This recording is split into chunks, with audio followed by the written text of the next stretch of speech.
10 to 8. Now, we're going to speak in a moment to the actor Colin McFarlane, who has revealed he's being treated for prostate cancer 9 months after his brother was diagnosed. The Dark Knight star says he began going for regular checkups about being told of the importance of regular testing. Now, this comes as new research shows a large number of black men are unaware that their ethnicity puts them at double the risk of the disease. We've got some fascinating figures for you. Yeah, the numbers are amazing, actually. According to the charity Prostate Cancer UK, 1 in 4 black men will develop the disease over their lifetime. The cancer is the most common in men, and there are 52,000 new cases diagnosed every year. Research by the charity also reveals that more than half of black men don't know where the prostate is, and 70% don't know that ethnicity is a major risk factor. Well, Colin joins us now, along with Chiara Dibiase from Prostate Cancer UK. Morning. Good morning. Hi, Colin. How are you? I'm good. I mean, technically, actually, fortunately, I'm not being treated. So a friend of mine, John Shrapnel, an actor, he was diagnosed in 2004, and he said to me back then, you need to take responsibility for prostate cancer. There's no screening program, so you need to go and get blood tests from your doctor. So I've been doing that for about 8 years, and then about 3 years ago, they said, your PSA number is a little high. Yeah, it has to be under 3.5 for the men out there. So if it gets a bit above that, they kind of go, I have to look at something. I said, do we need to do anything? I said, no, we'll just keep an eye on it. And then about a year and a half later, they said, we might need to do an MRI just to have a look because the number's gone a bit higher. So we did the MRI. They went, little area of concern. There's a 30% chance it might be cancer. And you kind of go, OK, what does that mean? He said, well, let's just do the biopsy and we'll have a look. So they did a biopsy, they took some samples. And fortunately, he said, we couldn't have caught it any earlier. You've been caught really early, so you don't require treatment. You don't have any symptoms. So all we will do is do a PSA blood test, simple blood test, once every 3 months, and we'll do an MRI once a year. And I said, what's the likelihood of treatment? He said, at this point, you're probably 10 to 15 years away from any treatment, and you may not need it at all. So basically, to the men out there listening today, I just want to say, please do what I did and do your regular blood tests, because if you do a PSA test every year, you'll be as lucky as I've been in that you catch it early, and that's the key. And, of course, there are no symptoms in the early stages. So, of course, a lot of men, I've been doing my own personal research, just talking to men and asking them what they know. A lot of them don't have any awareness of this, and they assume, I'll go to the doctor when I've got pain. I don't really want to bother the doctor, so I'll wait till something's hurting. Well, sadly, with prostate cancer, when you have no symptoms, that's the best chance of actually curing it and treating it. So if you wait till you've got pain, which is often back pain, that actually means it's probably started to spread, and that's not good. So men over 50, if you're white, men over 45, if you're black, you need to go and get a simple PSA blood test. But what's put a lot of men off is that there's a lot of messaging around the digital rectal examination, which is the finger up the bum, which most men will run the other way from, but also I found that GPs weren't that keen on doing it. And so then what you find is that men don't go to the doctor at all. And then what I've found recently, since I've been diagnosed and telling lots of men about it, they've been to GPs and GPs have said, you don't need a blood test. And I'm like, what? We're doing a campaign about this. You absolutely do.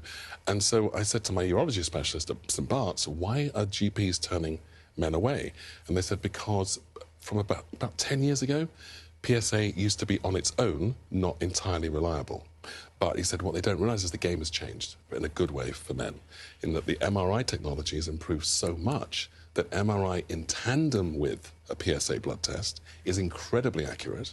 And then, if they're still not sure, you have the biopsy. So the 3-step approach is now, he said that started about 10 years ago. Some GPs are in the old way of thinking of, oh, PSAs aren't reliable. They are reliable when used in tandem with the other So, things. Chiara, if somebody is watching this morning, they're over the age of 50, and a bloke says, I've never had one of these tests, I think I should get a test, and they go to their GP and say, I'd like a test, what are their chances of getting a test?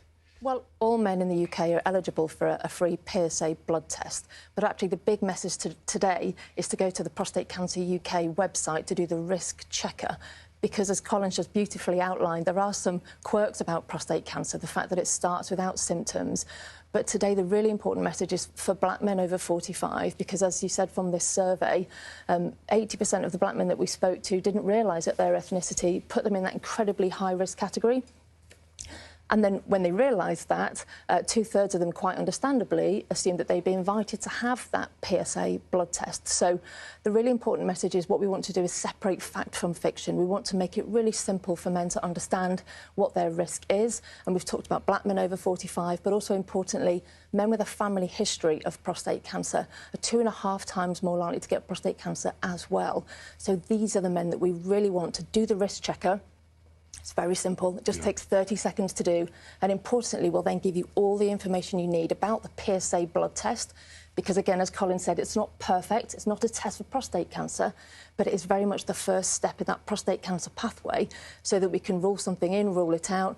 And again, we don't be worrying about the rectal examinations. These days, men are far more likely to go straight for and also, an MRI scan. As my specialist was saying, he does seminars for GPs to educate them, to say, don't turn men away. So he's having to run seminars, so that tells you how prevalent this is.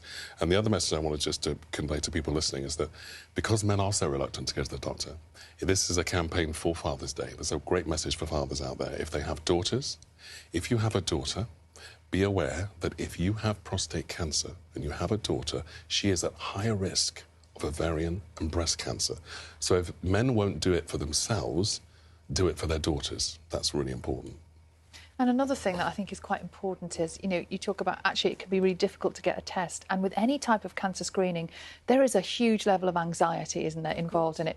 But what you're describing is something that shouldn't be scary to go through. No. It's a simple blood test, 30 seconds. And it's a flag. It's the only flag we've really got. Now, of course, women, as you know only too well, have this journey with breast cancer screening, cervical cancer screening.